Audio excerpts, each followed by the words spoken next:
Clean, beautiful coal. Clean, beautiful coal.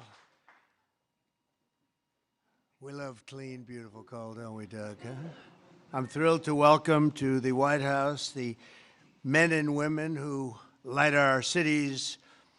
And, you know, you do things that people don't even understand. There's so much. You do so much. You heat our homes, fuel our factories, and turn natural resources into American riches and dreams. Our amazing coal miners. Thank you very much, fellas. That's great.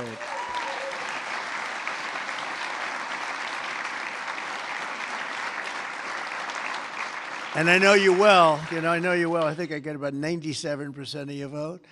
And you wouldn't want to do anything else. You wouldn't switch with a guy who had a beautiful penthouse apartment on Fifth Avenue. You wouldn't switch with that was me. I had a nice, easy life. And now I decided to do this. But you know what? We just hit the highest price in the history of the stock market, $50,000. And a lot of people are getting rich with your 401ks and everything else. So our country is back. We have the hottest country anywhere in the world. So it's pretty cool, right? So I want to just tell you, I really appreciate you being here. You're special people. You got mistreated very badly for a long period of time.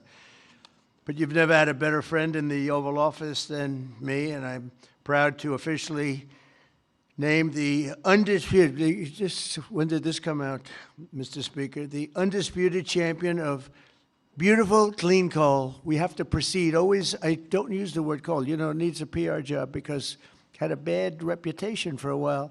So we're not allowed to say the word coal anymore. It has to be preceded by beautiful, clean coal, okay? We're cleaning it up. Very good.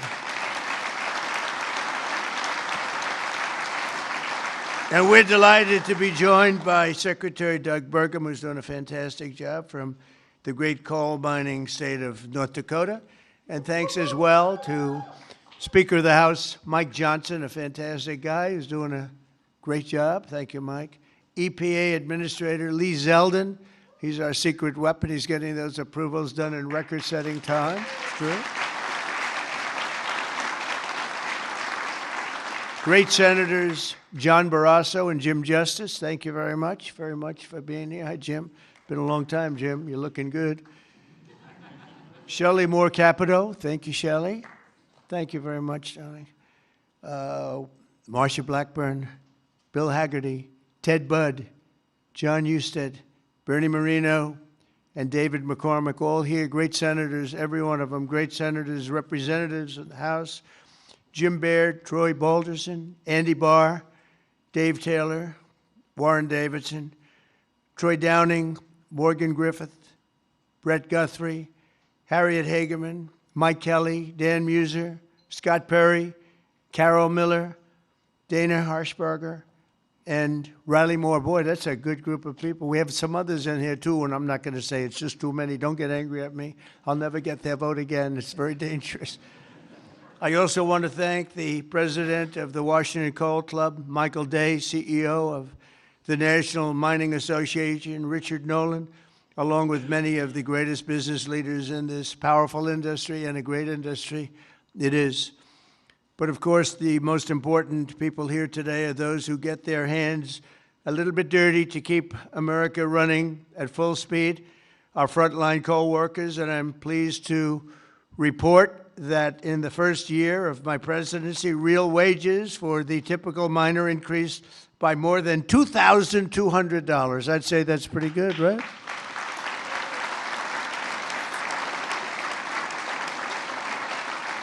And I'll give you the bad news. It's the first time that that's happened in more than 27 years, all right? Those other presidents didn't take good care of you. They didn't take good care of you at all. They didn't realize what they had. The last time many of us were together, I signed a historic executive order to ensure that America's beautiful, clean coal plants would keep running when we need it most, and that's 24 hours a day in rain, sleet, and snow. You know, coal can operate when other substances can't. The Biden administration, he had no clue what he was doing. Shut down dozens of coal plants. They shut them down. Literally, it seemed like one a week, one a day. They were shutting them down left and right as fast as you could. They were paying people to shut down a coal plant.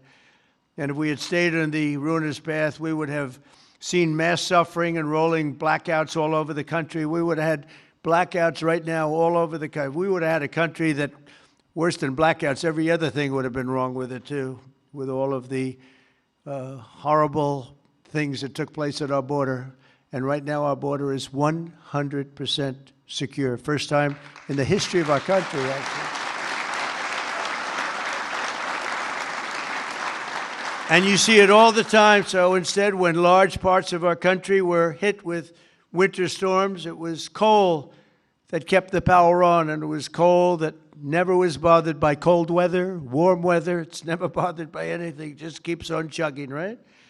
During this vicious storm, and they had some really bad ones, coal generation surged 31%, while solar and wind totally collapsed. I'm not a big fan of those crazy windmills that are all made in China. You know, they're made in China, but not used by China. Let's look for a couple of wind farms in China, see if you can find one. They sell us those things for fortunes, but we don't do them anymore. Have we done any this year, Doug? We're not going to do any, hopefully, for 4 years in this country. They're losers. They lose. You're supposed to make money with energy, not lose money with energy. And they lose a lot of money.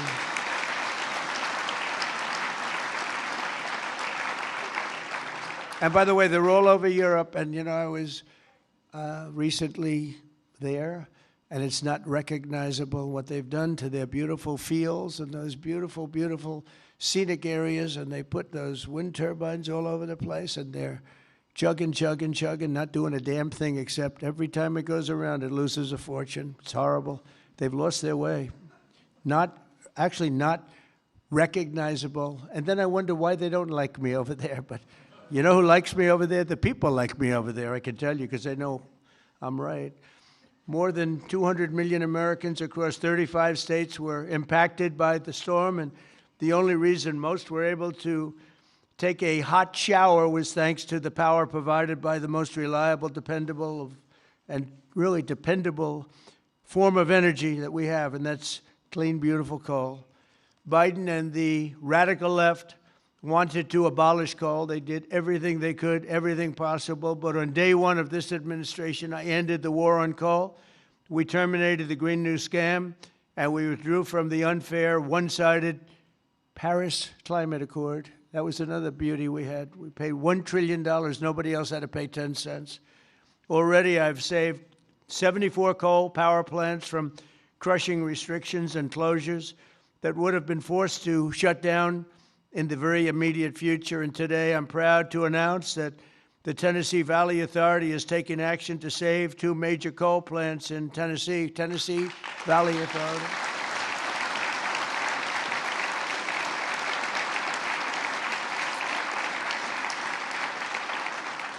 The plants are the Cumberland Fossil Plant and the Cumberland City. It's in Cumberland City. It's a big, beautiful thing that they just wanted to shut down. You know, the Tennessee Valley Authority has gone in a very stupid, very bad direction. The head of it, it's considered sort of semi-private. It's supposed to be semi-public, but it's semi-private.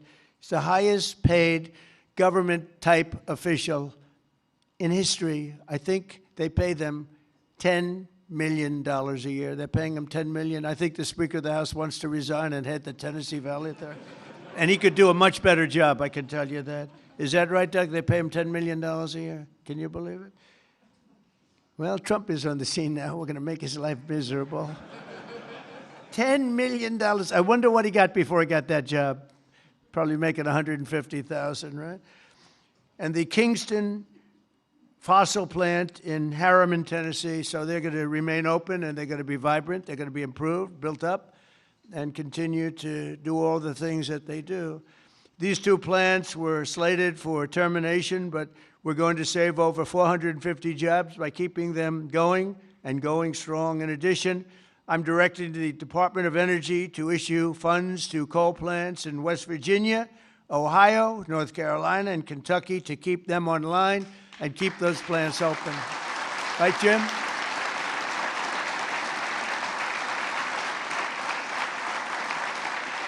And very importantly, we're also bringing our coal mines roaring back to life. Under 4 years of the Biden administration, Sleepy Joe, not a single permit was approved for a new coal mining project. Think of it.